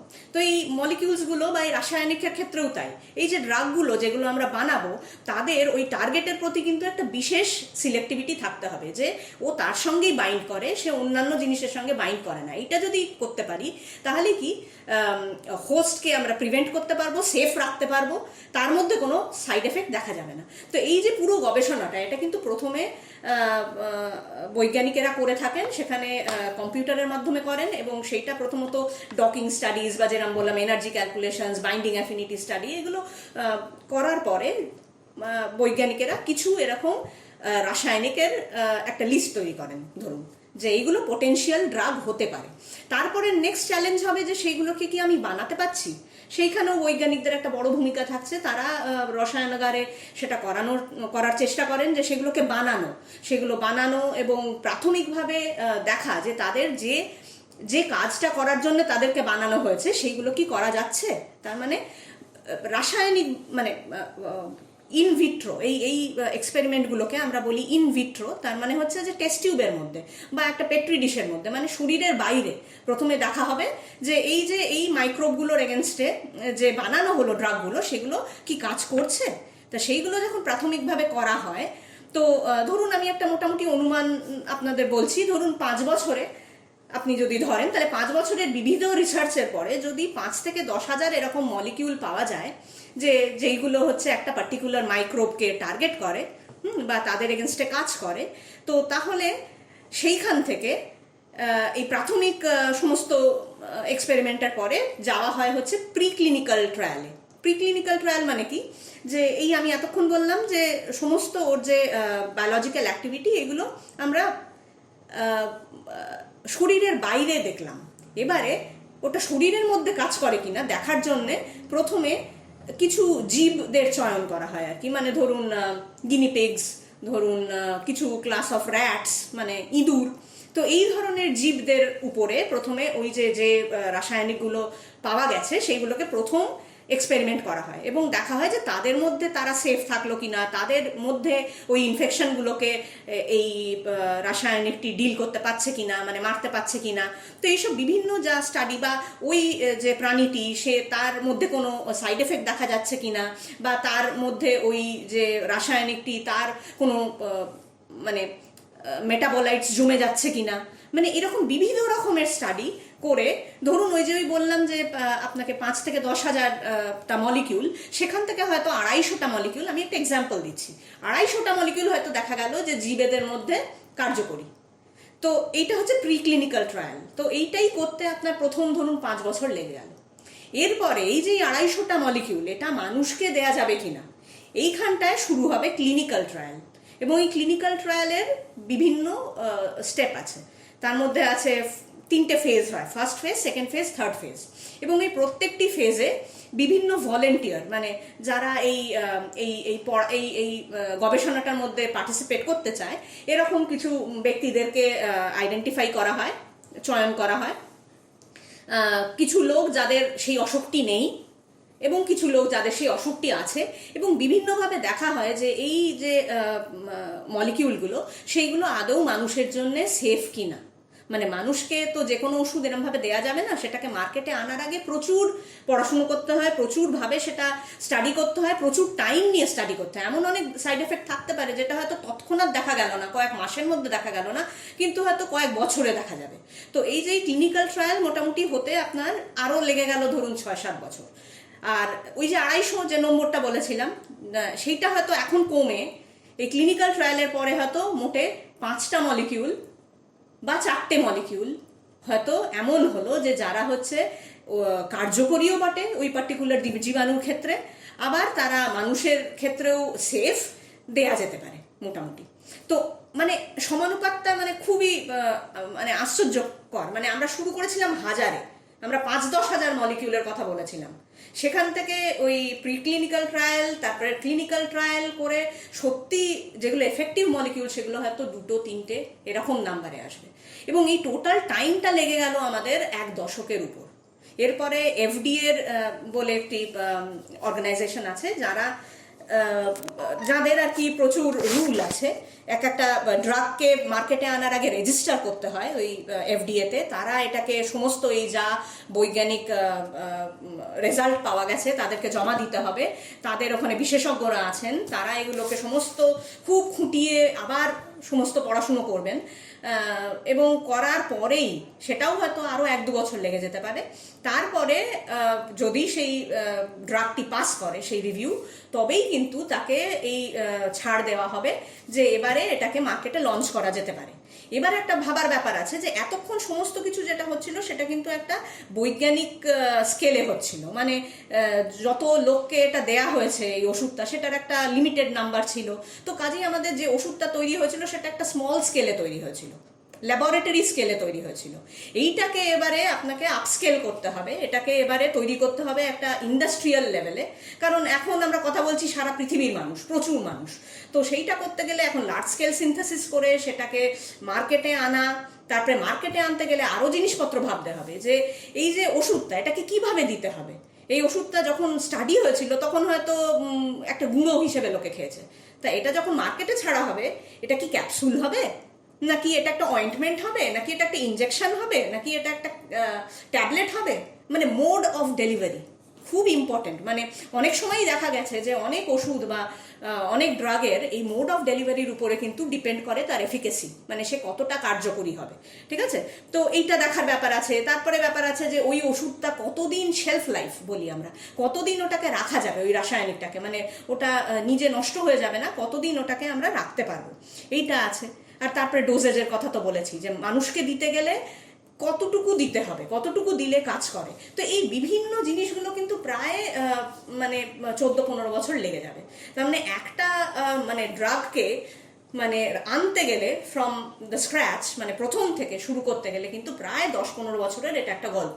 তো কাজেই আমাদেরকে কিন্তু বুঝতে হবে যে একটা ড্রাগ যখন আমি নিচ্ছি সেটার এগেনস্টে ডেভেলপ করছি রেজিস্ট্যান্স, সেখানে কিন্তু একটা বিশাল দায়িত্ব, সমাজের দায়িত্ব। কারণ প্রচুর টাকা লাগে রিসার্চ করতে, প্রচুর মানুষের সময়, প্রচুর স্টাডিজ, তারপরে কিন্তু আমরা একটা এফেক্টিভ ড্রাগ পাই। অর্থাৎ সেটা যখন আমরা পেয়ে গেলাম ওই এত ইজিলি, আমার পকেটে টাকা আছে বলে 10-20 টাকা দিয়ে আমি একটা ট্যাবলেট কিনতে পারি, কিন্তু সেটার ইউজ কিভাবে করব এটা কিন্তু আমাদের একটা সামাজিক দায়িত্ব। এবং এই সামাজিক দায়িত্ব তখনই আমরা পালন করতে পারবো যখন এটা সম্পর্কে একটা স্বচ্ছ ধারণা হবে যে কতটা কষ্ট, কতটা হার্ডল পেরিয়ে আজকে এই জায়গাটায় আমি কিন্তু এই ওষুধটা কিনতে পারছি, জনসাধারণের কাছে সেই ওষুধটাকে দেয়া হয়েছে। তো এইটা হচ্ছে একটা পার্ট ড্রাগ ডেভেলপমেন্টের, যেটা হচ্ছে আপনার অ্যান্টিবায়োটিক ড্রাগসের ক্ষেত্রেও কাজ করছে, অ্যান্টিবায়োটিক্সদের ক্ষেত্রেও কাজ করছে। এবারে ফিরে যাই যেই জায়গাটায় কথা বলছিলাম যে এই যে ওষুধের কোম্পানিগুলো, এরা কিন্তু 70-80 দশক অব্দি প্রচুর অ্যান্টিবায়োটিক তৈরি করেছে এবং খুব ফোকাসডভাবে তৈরি হয়েছে। কিন্তু তারপরে একটা সময় আসলো 80-র দশক থেকে, যখন এই কোম্পানিগুলো একটা ব্যাপার বুঝতে পারলো, সেটা হচ্ছে মানে ওদের বৈষয়িক যে সমানুপাতটা, সেটা হচ্ছে একটা ভালো অ্যান্টিবায়োটিক কিন্তু প্রফিটেবল নয় ব্যবসার দিক থেকে ভাবতে গেলে। কারণ একটা অ্যান্টিবায়োটিক একবার মানুষ খাবে এবং খেলে সে ঠিক হয়ে যাবে, সে তার আর ওই ওষুধটা লাগবে না খেতে। মানে আমাদের ধারণা তো এইটাই, একটা ভালো ওষুধ তৈরি করব যেটা হচ্ছে খেলে ওই ইনফেকশন সেরে যাবে, তার মানে ওটা ওয়ান টাইম ইউজ ড্রাগ, ওকে। কিন্তু এইটা কিন্তু ব্যবসায়িক দিক থেকে ভাবতে গেলে অতটা ঠিক ভালো নয়। অন দ্য কন্ট্রারি, তখন মানুষজনের ফোকাস বলুন বা সমাজের ফোকাস বলুন একটু শিফট হয়ে গেল যেই ডিজিজগুলোকে আমরা বলি লাইফস্টাইল ডিজিজ তাদের প্রতি। যেমন ধরুন ডায়াবেটিস, যেমন ধরুন কোলেস্টেরল, হাইপার টেনশন, তারপরে ধরুন এই ডিপ্রেশন। তো এই ধরনের যে অসুখগুলো, এই অসুখগুলো কিন্তু মানুষের লং টার্ম অসুখ, এবং এইগুলোর জন্য ওষুধ কিন্তু মানুষকে মানে সারা জীবনই প্রায় খেয়ে যেতে হয়। মানে একটা মানুষ যদি 40-এর কোঠা থেকে শুরু করে প্রেশার বা সুগার বা এই ধরনের ওষুধ খেতে, তাহলে এমন কিন্তু রুগী খুব কমই আছে যে 2 বছর বাদে এই ওষুধ খাওয়া ছেড়ে দেবে, মানে সে পুরোপুরিভাবে ঠিক হয়ে যাবে। এই যে লাইফস্টাইল ডিজিজগুলো, এর জন্য ওষুধ বানানো কিন্তু ফার্মাসির জন্য বৈষয়িকভাবে খুব মানে প্রফিটেবল। তো এই কারণে কি হলো যে সমস্ত যে ফার্মাসি তাদের কিন্তু ধীরে ধীরে যে R&D বা মানে যে বৈজ্ঞানিক যে জায়গাটা, সেই তার যে ফোকাস, সেটা কিন্তু এই অ্যান্টিবায়োটিক্স থেকে সরে গিয়ে এই ধরনের ডিজিজে চলে বা এর জন্য ওষুধের পিছনে এরা ইনভেস্ট করতে শুরু করলো, এবং তার জন্য কিন্তু একটা ল্যাগ এসে গেছে। অন দি আদার হ্যান্ড, এইদিকে অ্যান্টিবায়োটিক তৈরি করতে এতটা সময় লাগছে, নতুন একটা মলিকিউল, সেটা এক্ষুনি জানালাম। এবং এটাও বললাম যে অ্যান্টিবায়োটিক রেজিস্ট্যান্স কিভাবে খুব তাড়াতাড়ি আমরা মানে আমাদের কাজ টাজ দিয়ে আর কি ব্যাপারটাকে পুশ করে দিচ্ছি, এগিয়ে দিচ্ছি। তার মানে মাইক্রোবস আছে, মাইক্রোবসরা আগের থেকে আরো স্ট্রঙ্গার হচ্ছে। অন্যদিকে ওষুধের কোম্পানি ঠিক ততটা ইনভেস্টমেন্ট করছে না তার রিসার্চে। অন দি আদার হ্যান্ড, যদি বা রিসার্চ হচ্ছে সেটাও এত সময় সাপেক্ষ, মানে সেই রিসার্চ, যে সমস্তটা মিলিয়ে কিন্তু সিচুয়েশনটা বেশ ভাবার মানে চিন্তার একটা জায়গা কিন্তু আমাদের তৈরি হচ্ছে। এবং ভবিষ্যতে কিন্তু ঠিক যেমনভাবে মানুষের সভ্যতার কাছে কয়েকটা যেটা খুব বড় বড় প্রশ্ন, তার মধ্যে একটা হচ্ছে এনার্জি, যে আগামী দিনে এনার্জি কোথা থেকে আসবে, কিভাবে আমরা চলবো, আমাদের সিভিলাইজেশন, ঠিক সেরকমই কিন্তু এই মাইক্রোবসদের এগেনস্টে আমরা কিভাবে ফাইট করব, কিভাবে ওদের বিরুদ্ধে লড়বো, এটা কিন্তু একটা খুব বড় প্রশ্ন, যেটা আমাদের সভ্য সমাজের সামনে আজকে খুব বড় প্রশ্ন চিহ্ন। এটা নিয়ে ভাবনা চিন্তা করতে হবে। এবং এই ক্ষেত্রে কিন্তু এটা এর প্রতি যে মানে এই যে জাগরুকতা, এটা যেরমভাবে খুব সামান্য মানুষ মানে কমন ম্যানের মধ্যে আসতে হবে, এর জন্যে যে রিসার্চ, তার জন্য যে ধরনের ফান্ডিং টাকা দরকার, সেগুলো কিন্তু বড় বড় অর্গানাইজেশন বা ফ্রম দ্য গভর্নমেন্ট সাইড এগুলোকে হতে হবে। তো এটা একটা খুব বড় ব্যাপার আর কি। অবশ্যই এটা ভীষণ উদ্বেগজনক এবং একটা বৃহৎ পরিসরের ব্যাপার। কিন্তু যে প্রশ্নটা তোমাকে করব, যে এই যে একটা অ্যান্টিবায়োটিক, ভালো অ্যান্টিবায়োটিক আনতে গেলে তোমার 10 থেকে 15 বছর, সময়টা অনেকটা বেশি। আবার এদিকে হচ্ছে নতুন নতুন সংক্রমণ তৈরি হচ্ছে, ফলে অ্যান্টিবায়োটিকের প্রয়োজনীয়তাও বাড়ছে। তাহলে এখন গবেষণার রাস্তাটা কি, যেটা কি বলবো, এই দুটো ব্যাপারকেই মোটামুটিভাবে খানিকটা সামাল দিয়ে উঠতে পারবে? হ্যাঁ, সেই আর কি, মানে আমাদেরকে এখন যেটা এই মুহূর্তে করা উচিত বা যেটা হচ্ছে আর কি, বৈজ্ঞানিকদের মধ্যে এই চিন্তা ভাবনাটা এসেছে এবং আমরা বুঝতে পেরেছি যে আমাদেরকে ভাবতে হবে, একটু নতুনভাবে ভাবতে হবে। সেই নতুন ভাবনাটার মধ্যে একটা পদ্ধতি হচ্ছে যে শুধু অ্যান্টিবায়োটিকের ভরসাতে বসে থাকলে চলবে না, মানে আরও প্যারালাল ওয়েজ অফ রিসার্চ বা প্যারালাল লাইনস অফ রিসার্চ বা নতুন ধরনের থেরাপিউটিক মলিকিউলস বা নতুন লাইন অফ ট্রিটমেন্টের কথা ভাবতে হবে। তো আমি এই সূত্রে আর কি কয়েকটার কথা বলবো, যেগুলো আর কি মোটামুটি আজকে বৈজ্ঞানিকদের মধ্যে বেশ প্রচলিত এবং মানুষজন কাজ করছেন। তো তার মধ্যে একটাকে আমরা বলি কম্বিনেটোরিয়াল থেরাপি। তো এই কম্বিনেটোরিয়াল থেরাপির মানে কি? মানে হচ্ছে যে বিভিন্ন রকমের ট্রিটমেন্ট একসঙ্গে করা, বা এই অ্যান্টিবায়োটিক্সের ক্ষেত্রে বলতে গেলে একাধিক অ্যান্টিবায়োটিককে একসঙ্গে দেয়া। মানে প্রত্যেকটা অ্যান্টিবায়োটিক, এক্ষুনি আমি যেটা বলছিলাম যে অ্যান্টিবায়োটিক কিভাবে কাজ করে সেই জায়গাটা বোঝাতে গেলে প্রত্যেকটা অ্যান্টিবায়োটিকের এক একটা টার্গেট আছে। এবারে কথা হচ্ছে যে রেজিস্ট্যান্স ডেভেলপ করে গেছে ওই ওষুধটার এগেনস্টে। তো আমরা যদি এরকম করি যে দুটো বিভিন্ন ওষুধকে একসঙ্গে মিশিয়ে দিই, তার মানে আমরা একসঙ্গে দুই দিক থেকে অ্যাটাক করছি। মানে ধরুন একটা কেল্লা আছে এবং সেই কেল্লাটাকে একদিক থেকে সেনাবাহিনী অ্যাটাক করলো, উল্টো দিক থেকেও সেনাবাহিনী অ্যাটাক করলো। একই সঙ্গে যদি বিভিন্ন অ্যাঙ্গেল থেকে বিভিন্ন টার্গেটকে অ্যাটাক করা যায়, তাহলে কিন্তু আমাদের পসিবিলিটি অনেক বেড়ে যায়। তো এই ক্ষেত্রে কম্বিনেটোরিয়াল থেরাপি ব্যাপারটা এই মানে হাইপোথেসিসটাকে মেনেই চলে। এবং অনেক ক্ষেত্রে দেখা গেছে যে সিঙ্গল যে কোনো অ্যান্টিবায়োটিকের ক্ষেত্রে রেজিস্ট্যান্ট কোনো স্ট্রেনকে বা কোনো জীবাণুকে যদি দুটো রকম অ্যান্টিবায়োটিক একসঙ্গে দেয়া হয়, তাহলে কিন্তু তারা সেখানে রেসপন্ড করছে। মানে যে রেসপন্সটা আগে হারিয়ে গেছিল, ওরা আগে কাজ করছিল না, এখন কিন্তু সেটা পাওয়া যায়। তো এই দুটো বিভিন্ন পথের যে সমন্বয়, সেখান থেকে যে সিনার্জিস্টিক এফেক্টটা হয়, অনেক সময় একটা আরেকটাকে মানে বুস্ট করে, অনেক সময় আর কি মানে জাস্ট যোগ ফলে যতটুকু পাওয়া যাবে তার বৃহত্তর একটা এফেক্ট আমরা দেখতে পাই, সিনার্জিজম যেটাকে আমরা বলি।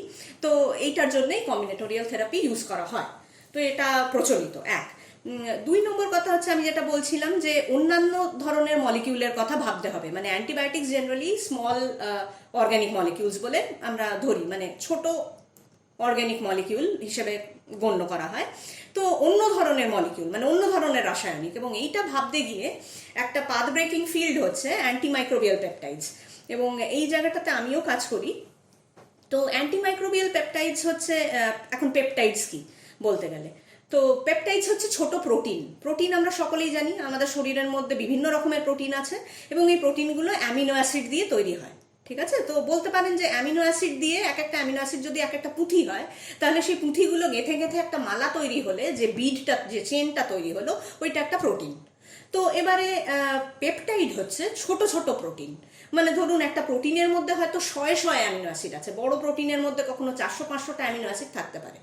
এবারে পেপটাইড হচ্ছে ধরুন 50টার কম অ্যামিনো অ্যাসিডওয়ালা প্রোটিনকে আমি পেপটাইড বলতে পারি। সো দে মিনি প্রোটিনস আমি বলতে পারি পেপটাইড। তো এবারে আমাদের চারপাশে যদি আমরা তাকিয়ে দেখি নেচারের মধ্যে, আমরা অনেক এমন জীব দেখতে পারবো বা পাবো যারা হচ্ছে প্রতিনিয়ত প্রচণ্ড অপরিষ্কার পারিপার্শ্বে থাকে। ভাবতে গেলে আপনি ধরুন একটা ব্যাঙ, একটা ব্যাঙ যেরকম জায়গায় থাকে, মানে একটা জলের মধ্যে, নোংরার মধ্যে, হ্যাঁ, এদের কি আমাদের মতো জ্বর হচ্ছে? প্রতিনিয়ত হচ্ছে না। এরা কি মরে যাচ্ছে? এরা কি ওষুধ খাচ্ছে? খাচ্ছে না। তার মানে এদের মধ্যে এমন কিছু আছে যেটা ওদেরকে বাঁচিয়ে রাখছে, বা এদের উপরেও জীবাণু কাজ করছে, জীবাণুর এগেনস্টে এদের একটা নিশ্চয়ই কোনো ইন্টারনাল ডিফেন্স মেকানিজম আছে। সেইটা নিয়ে ভাবতে গিয়েই, এইভাবে ভাবতে গিয়েই, এই ব্যাঙের চামড়া থেকেই আজকে যদি আমরা লিস্ট বানাই, তাহলে প্রায় 1000 খানেক বোধহয় অ্যান্টিমাইক্রোবিয়াল পেপটাইড আমরা খুঁজে পেয়েছি। তাহলে অ্যান্টিমাইক্রোবিয়াল পেপটাইড বা অ্যান্টিবায়োটিক পেপটাইড এরমও বলতে পারেন। এরা হচ্ছে এমন ধরনের পেপটাইড মানে এক্ষুনি বললাম ছোট প্রোটিন, যারা হচ্ছে এই জীবাণুদের এগেনস্টে কার্যকরী। ঠিক অ্যান্টিবায়োটিক যেমন কার্যকরী, এরাও কার্যকরী। তো এইগুলো কিন্তু, এই ব্যাঙের কথা বললাম, কিন্তু এরা কিন্তু বিভিন্ন রকমের অর্গানিজমের মধ্যে ছড়িয়ে আছে। এবং আপনাদের বললে আপনারা হয়তো বিস্মিত হবেন, আমাদের নিজেদেরও কিন্তু সোয়েট গ্ল্যান্ডসের মধ্যে, আমাদের নাকের মধ্যে যে ডিফারেন্ট পোরস আছে, ওখানে বিভিন্ন জায়গায় কিন্তু আমাদের শরীরেও অ্যান্টিমাইক্রোবিয়াল পেপটাইডস তৈরি হয়ে থাকে। এবং ভাববার ব্যাপার এইটা যে এরা কিন্তু প্রচুর বছর ধরে আছে, মানে মানে ওরা বহু সময় ধরে কিন্তু কার্যকরী এই মাইক্রোবসদের, জীবাণুদের এগেনস্টে।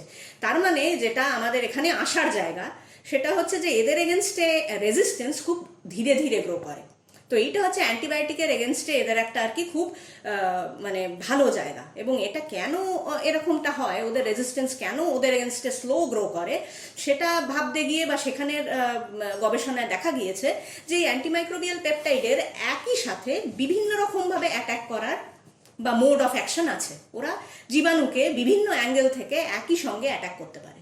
তো এইটা হওয়ার জন্য কি হয় যে ওই জীবাণুদের পক্ষে, ওই যেটা এক্ষুনি আমি একটা অন্য এক্সাম্পল দিয়ে বললাম, একটা কেল্লার এক্সাম্পল দিয়ে বললাম, তো এক্ষেত্রেও তাই আর কি, যে ওই জীবাণুর পক্ষে একই সঙ্গে এতগুলো অ্যাটাককে হ্যান্ডেল করা খুব ডিফিকাল্ট। তো সেই জন্য ওদের বিরুদ্ধে যে রেজিস্ট্যান্স, সেটা খুব ধীরে ধীরে গ্রো করে। মানে এই জন্যই আর কি মানুষ প্রথমে আর কি অ্যান্টিমাইক্রোবিয়াল পেপটাইডস নিয়ে এত বেশি হইচই করেছে, বা এখনও সেই নিয়ে এত রিসার্চ হচ্ছে। তো এইটা একটা খুব ভালো অল্টারনেটিভ হতে পারে, এবং মানুষজন এই নিয়ে কাজ করছে। তো এটা গেল অ্যান্টিমাইক্রোবিয়াল পেপটাইড। তো এর বাদেও মানুষরা এমন কিছু থেরাপির কথা ভেবেছে, যেখানে কিছু ভাইরাস আছে যারা ব্যাকটেরিয়াদেরকে অ্যাটাক করতে পারে। তাহলে এই যে এটাকে বলে ফেজ থেরাপি। এই যে কিছু ভাইরাস আছে যারা, যেমন মানুষের এগেনস্টে যেমন ভাইরাস আছে, ব্যাকটেরিয়াদের এগেনস্টেও কিন্তু ভাইরাস আছে। সো এই friendly viruses will call them, মানে আমরা ওদের বলতে পারি, যারা আমাদেরকে অ্যাটাক করবে না, কিন্তু ওই যে স্পেসিফিসিটি। তো কাজেই যারা স্পেসিফিক ভাইরাস, যারা কিনা শুধু এই জীবাণুদেরই অ্যাটাক করে, আমরা ওই ধরনের ভাইরাস দিয়ে কিছু থেরাপি ডেভেলপ করছি, এদেরকে বলে ফেজ থেরাপি। ঠিক আছে। এবং চতুর্থ আরেকটা যেটা আমরা জানি, এবং যেটাও আরেকটা পসিবল পাথ, সেটা হচ্ছে ভ্যাকসিনস। তো আমরা জানি, আমরা ছোটবেলার থেকে, বাচ্চা জন্ম হওয়ার পরের থেকে অনেক ভ্যাকসিনই আমাদেরকে দিতে হয়, ম্যান্ডেটারি। এবং এই ক্ষেত্রে কি করা হয় যে কোনো একটা বিশেষ জীবাণুর বিরুদ্ধে ভ্যাকসিন মানে আমরা কি বুঝি, মানে হচ্ছে ওই জীবাণুটাকে খুব কম ডোজে বা মৃত অবস্থায় আমরা সেটাকে হোস্টের মধ্যে ইনজেক্ট করি। ঠিক আছে, ইনজেকশন দিয়ে আমরা ঢোকাই। এবং সেটা হলে কি হয়, ওই যে শরীরের নিজস্ব যে প্রতিরোধ ক্ষমতা, যে ডিফেন্স মেকানিজম, যে ইমিউন সিস্টেম, সে কি করে, ওই যে জীবাণুকে আমরা ঢোকালাম শরীরের মধ্যে, তার বিরুদ্ধে অ্যান্টিবডি ক্রিয়েট করে। অ্যান্টিবডি এক ধরনের মলিকিউলস, যারা এই ডিফেন্স, আমাদের শরীরের ডিফেন্স সিস্টেমের একজন অঙ্গাঙ্গিক পার্টনার।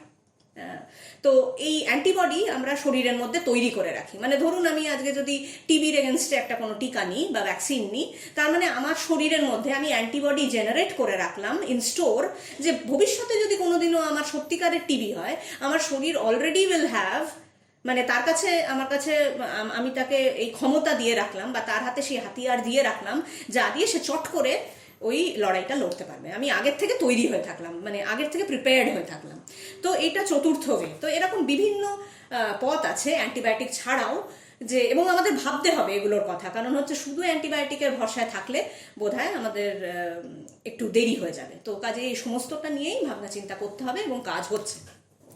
তো সাফল্য ব্যর্থতার খতিয়ান কীরকম, বিশেষত তুমি যখন এই কম্বিনেটোরিয়াল থেরাপি, যেটা একাধিক অ্যান্টিবায়োটিক দিয়ে আর কি জীবাণুকে আক্রমণ করা, অথবা এই অ্যান্টিমাইক্রোবিয়াল, বা আমি বলছি অ্যান্টিবায়োটিক পেপটাইড, ভিন্ন ধরনের প্রোটিন, ভিন্ন ধরনের মলিকিউল, তাদেরকে ব্যবহার করার ক্ষেত্রে সাফল্য ব্যর্থতার খতিয়ানটা কীরকম? আচ্ছা, তো আমি অ্যান্টিমাইক্রোবিয়াল পেপটাইড নিয়েই আগে বলি, বা অ্যান্টিবায়োটিক পেপটাইড যাই বলো। তো এই ক্ষেত্রে যে এতগুলো ভালো কথা বললাম এই মলিকিউলটার, এর যেটা সব থেকে খারাপ ব্যাপার সেটা বা যেটা উইক পয়েন্ট, সেটা বলতে গেলে এটা বলতে হয় যে যেহেতু আমি বললাম যে এরা হচ্ছে মিনি প্রোটিন, এই কথাটার মধ্যেই কিন্তু ওর যে উইকনেস সেটা লুকিয়ে আছে। প্রোটিন মানে আমরা যখন কোনো প্রোটিন খাই শরীরে, মানে ধরুন আমি দুধ খেলাম বা একটা ডিম খেলাম, মাংস খেলাম, তো সঙ্গে সঙ্গে কি হচ্ছে, ওই প্রোটিনটাকে আমার শরীর এই পাচনের মধ্যে দিয়ে, আপনাদের বললাম যে একটা প্রোটিন মানে হচ্ছে অনেকগুলো অ্যামিনো অ্যাসিড একসঙ্গে গেঁথে রয়েছে, তো ওইটাকে ছোট ছোট প্রোটিনে প্রথমে কেটে দেওয়া হয়, সেই প্রোটিন থেকে আরো ছোট করে ওদেরকে অ্যামিনো অ্যাসিড লেভেলে নিয়ে চলে যাওয়া হয়, মানে একদম আর কি ওটাকে ডিগ্রেড করে দেওয়া হয়। তারপরে আমাদের শরীর ওই অ্যামিনো অ্যাসিডগুলোকে অ্যাজ নিউট্রিয়েন্টস, হ্যাঁ, সেগুলোকে অ্যাবজর্ব করে। এটা হয় হচ্ছে আমাদের শরীরে স্মল ইন্টেস্টাইনে। তো এখন এই যে পদ্ধতিটা, তার জন্য আমাদের শরীরের মধ্যে কিছু অন্য প্রোটিন আছে যাদেরকে আমরা বলি প্রোটিয়েজ। তো এই প্রোটিয়েজরা প্রোটিনদেরকে চিনতে পারে, এবং চিনতে পেরে ওদের কাজ হচ্ছে, মানে বলতে পারেন ওরা একটা কাঁচির মতো, তো ওরা কেটে কেটে কেটে কেটে বড় একটা প্রোটিনকে ছোট্ট অ্যামিনো অ্যাসিডে ভেঙে দিচ্ছে। তো এখন আমাদের এই যে অ্যান্টিমাইক্রোবিয়াল পেপটাইড, এরা তো আসলে প্রোটিন, মিনি প্রোটিন, ছোট প্রোটিন, এদেরকেও ঠিক একইভাবে এই প্রোটিয়েজরা চিনতে পারে। এবং মানে একটা ড্রাগের যেটা হচ্ছে খুব ইম্পর্টেন্ট একটা কোয়ালিটি থাকা দরকার, বা একটা ওষুধের যেটা ইম্পর্টেন্ট কোয়ালিটি থাকা দরকার, সেটা হচ্ছে এই যে আমি মুখে ওষুধটাকে খেলাম, এটাকে এর যে টার্গেট অর্গান, ধরুন আমার অসুবিধাটা হচ্ছে ইনফেকশনটা পায়ের আঙুলে, তাহলে আমাকে মুখের থেকে খাবারটাকে খেতে হবে, খাবারের মধ্যে দিয়ে ওষুধ খেতে হবে, সেটা শরীরের মধ্যে অ্যাবজর্বড হবে, তারপরে শরীরের মধ্যে ডিস্ট্রিবিউটেড হবে, মানে ব্লাড স্ট্রিমে মিশে যাবে, সেখান থেকে রক্তের মধ্যে দিয়ে ওটা পৌঁছবে যে এখানে ইনফেকশনটা হয়েছে, তারপরে সেখানে কাজ হবে। তো কাজেই এই যে রক্তের মধ্যে বা শরীরের মধ্যে ওর যে সার্কুলেশন টাইম, এটাকে আমরা হাফ লাইফ বলি অফ আ পার্টিকুলার ড্রাগ। এই হাফ লাইফটা কিন্তু খুব ইম্পর্টেন্ট একটা প্যারামিটার, এবং এই অ্যান্টিমাইক্রোবিয়াল পেপটাইডের ক্ষেত্রে হাফ লাইফটা কিন্তু লিমিটেড, কারণ এই যে এরা এদেরকে চিনতে পারে, এবং যার জন্য এরা এদেরকে কেটে দিতে পারে। তো যার জন্য এই অ্যান্টিমাইক্রোবিয়াল যে ড্রাগসগুলো, তাদেরকে আমরা টপিক্যালি অ্যাপ্লাই করি। টপিক্যালি মানে কি, ধরুন আমার স্কিন ইনফেকশন হয়েছে পায়ে, আমি এক্ষুনি যদি বলি, যেরকম বললাম, তাহলে পায়েই আমি লাগাই, একটা অয়েনমেন্ট দিয়ে ওখানে লাগালাম। বা ধরুন আমার একটা পার্টিকুলার অর্গানে বা একটা কোনো সাইটে আমার অসুবিধে হচ্ছে, তাহলে আমি সেখানে একটা ইনজেকশন নিলাম, এরম ধরনের, কারণ এদের এই হাফ লাইফটা কম।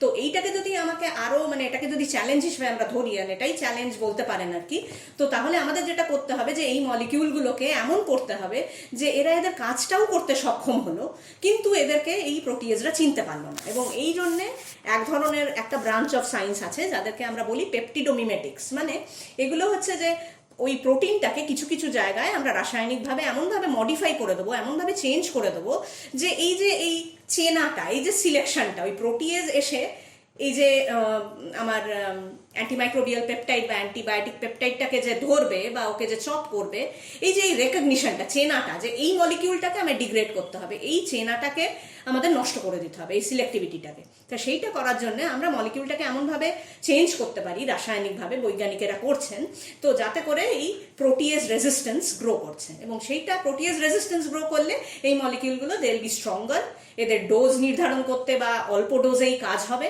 They will become better. তো এটা একটা বটলনেক। এবং যদি ভাবতে হয়, আজকে মার্কেটে কিন্তু আমরা অনেক ধরনের অ্যান্টিমাইক্রোবিয়াল পেপটাইড মানে পাই, সে মানে আমরা ইউজ টু সেগুলো দেখতে। তো তার মধ্যে কিছু নাম আমি আপনাদের বলবো। ভ্যাঙ্কোমাইসিন হয়তো একটা নাম, যেটা আপনাদের হয়তো আপনারা শুনেছেন। তো এরকম কিছু ক্লাস অফ অ্যান্টিমাইক্রোবিয়াল পেপটাইডস আছে যারা অলরেডি বাজারে আজকে আছে। যেমন একটি আছে হচ্ছে ব্যাসিট্রাসিন, এটা নিউমোনিয়াতে ইউজ করা হয়। তারপরে একটি আছে বসেপ্রেভির, এটা হচ্ছে হেপাটাইটিস সি এর এগেনস্টে আমরা ইউজ করি। তো এরকম আর কি বিভিন্ন। ভ্যাঙ্কোমাইসিন যেমন জেনারেল অনেক ব্যাকটেরিয়াল ইনফেকশনে আমরা ব্যবহার করতে পারি। তো এরম ধরনের কিন্তু অনেক অ্যান্টিমাইক্রোবিয়াল পেপটাইড অলরেডি বাজারে আজকে এসে গেছে। সো এটা শুধুই যে আজকে মানে গবেষণার বিষয় রয়েছে সেইখানে নয়, তো সেটা আছে, কিন্তু এটাকে আরো প্রচলিত করতে গেলে আমাদেরকে এই ব্যাপারগুলো নিয়ে ভাবতে হবে এবং কাজ হচ্ছে। তো আচ্ছা, শেষ প্রশ্ন। শুরু করেছিলাম অ্যান্টিবায়োটিক এবং সেটা খুব স্পেসিফিকভাবে হচ্ছে ব্যাকটেরিয়াল ইনফেকশনের জন্য, কিন্তু আমাদের ভাইরাল ইনফেকশন হলে ধরো জ্বর হয়েছে, সেক্ষেত্রেও কিন্তু আমরা গিয়ে বলি যে আমাদের একটা অ্যান্টিবায়োটিক দেওয়া হয়েছে। তো অ্যান্টিবায়োটিক কথাটা একটা কি বলবো জেনেরিক টার্ম, বা এটা তুমি যেভাবে বললে আর কি, যে ব্যাকটেরিয়ার ক্ষেত্রে যেভাবে কাজ করে ভাইরাসের ক্ষেত্রেও কি মানে কার্যপ্রণালীটা একই রকম? মানে এখন ভাইরাস হচ্ছে আরেকটা লেভেলের চ্যালেঞ্জ। মানে কেন? কারণ ভাইরাস একটা পার্টিকেল যখন জীবের বাইরে থাকে তখন ভাইরাস নিজেও নির্জীব। যেই ভাইরাস শরীরের মধ্যে ঢুকলো, কোনো একটা জীবিত জিনিসের মধ্যে ঢুকলো, ভাইরাস সঙ্গে সঙ্গে নিজেকে আবার মাল্টিপ্লাই করতে থাকে। এটাই হচ্ছে ভাইরাসের এগেনস্টে স্ট্র্যাটেজির একটা চ্যালেঞ্জিং পয়েন্ট। তো এখন মানে ভাইরাল ইনফেকশনে অনেক সময় হয়তো অ্যান্টি ভাইরাল, যেমন তুমি বললে যে লোকে হয়তো টার্মিনোলজিতে গুলিয়ে ফেলে ওটাকে অ্যান্টিবায়োটিক বলছে, ওটা হয়তো একটা অ্যান্টি ভাইরাল কোনো মেডিকেশন, তো সেইটা হতে পারে। আবার অনেক সময় কিন্তু সেই ভাইরাসের এগেনস্টে কোনো অসুখ না মানে কোনো ওষুধ না থাকলে অনেক সময় কিন্তু অ্যান্টিবায়োটিকও দিয়ে থাকা হয়। তার কারণ হচ্ছে যে মানে অ্যান্টিভাইরাল যে কোনো ইনফেকশনের সেকেন্ডারি ইনফেকশন হিসেবে কিন্তু অ্যান্টিবায়োটিক ইনফেকশন হতে পারে। মানে অসুখটা হয়তো শুরু হয়েছে ভাইরাসকে দিয়ে, কিন্তু তার জন্যে তার আনুষঙ্গিকভাবে সেকেন্ডারি ইনফেকশন বলি আমি, আমরা এটাকে বলি সেকেন্ডারি ইনফেকশন, কিন্তু একটা ব্যাকটেরিয়াল ইনফেকশন হতে পারে এবং সেইটা ওই ভাইরাল ইনফেকশনটাকে আরো ওয়ার্সেন করছে, আরো খারাপ করে দিচ্ছে ব্যাপারটাকে। তো সেই জায়গাটাকে কাট অফ করার জন্য কিন্তু অ্যান্টিবায়োটিক দেওয়া হতে পারে। আবার মানুষ ভুল করেও অ্যান্টিবায়োটিককে ভাইরালকে অ্যান্টিবায়োটিক বলছে, এরমও হতে পারে, এরম একটা জেনারেল টার্মিনোলজি জায়গায়। হ্যাঁ, কিন্তু ওই আর কি। তো হ্যাঁ, তাদের এগেনস্টেও বিভিন্ন রকমের, হ্যাঁ জেনারেল স্ট্র্যাটেজিটা একই, যেটা তুমি জিজ্ঞেস করেছিলে প্রশ্নতে, যে তখন ভাইরাল রেপ্লিকেশন নিয়ে তখন ভাবতে হবে যে ভাইরাস কিভাবে নিজের প্রোজেনিটাকে, মানে এটা বুঝতে হবে যে জীবাণুরা কিন্তু আমাদের ক্ষতি করবে বলে করছে না। জীবাণুদের টার্গেট হচ্ছে যে নিজেদেরকে মাল্টিপ্লাই করা, এবং ওরা যখনই একটা কন্ডিউসিভ এনভায়রনমেন্ট বা এমন একটা পরিবেশ পাচ্ছে যেখান থেকে পুষ্টিকর মানে নিউট্রিয়েন্টস পাচ্ছে, ওরা তখন কি করতে চেষ্টা করে যে আমাদের শরীরের মধ্যে ঢুকে আমাদের শরীরের যে নিউট্রিয়েন্টস সেইগুলোকে ওরা নিয়ে নিজের সেল তৈরি করতে থাকে। এবং এই যে মাল্টিপ্লিকেশন, তাতে কি হচ্ছে যে আমাদের শরীরের নিউট্রিশন ওরা নিয়ে নিচ্ছে এবং নিজেদেরকে মাল্টিপ্লাই করছে। এইটাই হচ্ছে ওদের চরিত্রগত মানে একটা ট্রেট। তো ভাইরাসরাও এরকমই করে। তো ভাইরাসের ক্ষেত্রে তখন ভাইরাল রেপ্লিকেশনকে টার্গেট করতে হবে, বা অ্যান্টিভাইরালগুলো সেই পাথওয়েকে টার্গেট করে, যেমন অ্যান্টিবায়োটিক্স ব্যাকটেরিয়াল মেকানিজমকে টার্গেট করে। অনেক ধন্যবাদ সুনন্দা, দৈনন্দিন জীবনের সাথে জড়িত এমন একটা প্রাসঙ্গিক বিষয়ের বৈজ্ঞানিক ভিত্তি নিয়ে আলোকপাত করার জন্যে। আশা করব অ্যান্টিবায়োটিকের গবেষণায় আগামী দিনে আরও নতুন নতুন পথের সন্ধান পাওয়া যাবে, আর আমাদের মতো আম জনতাকে এর ব্যবহার বিজ্ঞানসম্মত উপায়ে করতে হবে। সংক্রমণের বিরুদ্ধে লড়াইয়ে সেটাই কিন্তু ভবিষ্যৎ। আশা করি শ্রোতা বন্ধুরা এ বিষয়ে একমত হবেন। সবাইকে ধন্যবাদ এবং শুভেচ্ছা। ধন্যবাদ।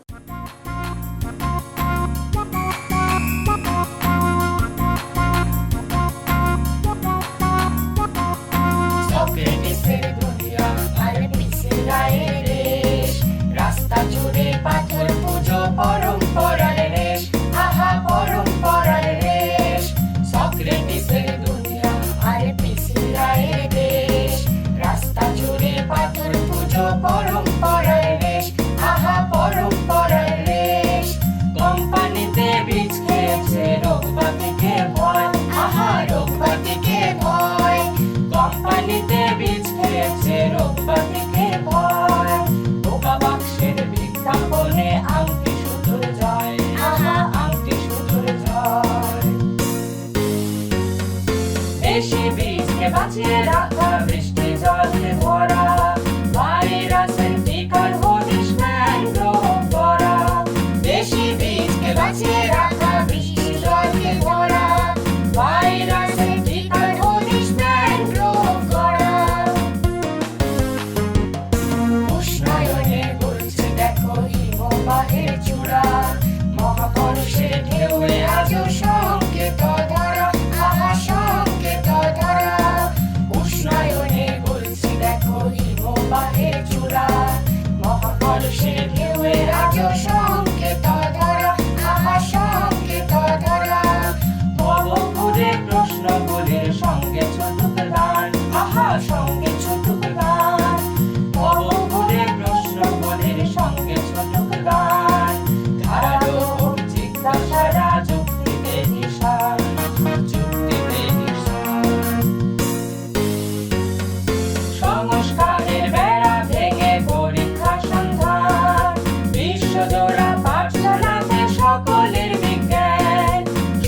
সংসারের বেড়া ভেঙে পরীক্ষা সন্ধান বিশ্বজোড়া পাঠশালাতে সকলের বিজ্ঞান সকলের বিজ্ঞান সকলের বিজ্ঞান। আপনারা শুনছেন রেডিও কোয়ারেন্টাইন কলকাতা। একাকী থেকো না অসময়।